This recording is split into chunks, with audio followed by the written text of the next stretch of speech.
in the garage, things were different. This had been a project that had reached completion. By garage, in the grey house, they meant the actual garage that came with the house, in its long-forgotten original form before hoists and lifts and ramps had made their impact on it.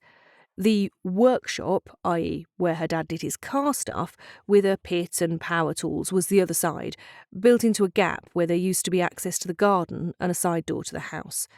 So, what a non-mechanic civilian would call a garage, the space where all the crap goes to die, where occasionally after an ill-advised fit of the Marie Kondo, the floor could be seen for the boxes, or a brief amount of space could be cleared for parties to spill out into, that kind of garage.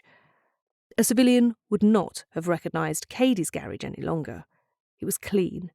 It was bright. It had a carpet. And most importantly of all, it had a multi-gym. It dominated the space in the middle of the room. It dominated most of the room.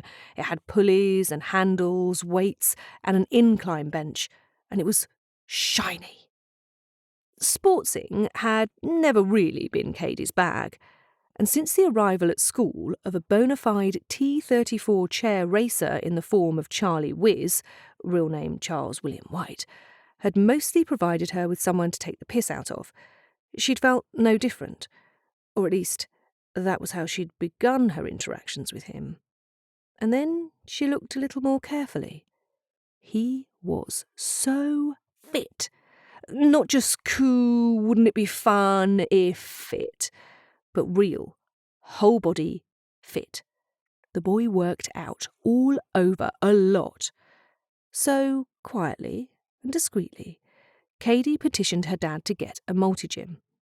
It hadn't been a hard sell. Her dad had been thinking of getting one anyway, on the grounds that he liked a pint, tended to stress-eat, and was making middle-age spread an art form. The only additional work was the research required for how and with what one exercised if one didn't want to end up turned turtle in the garage in a way that one would never hear the last of.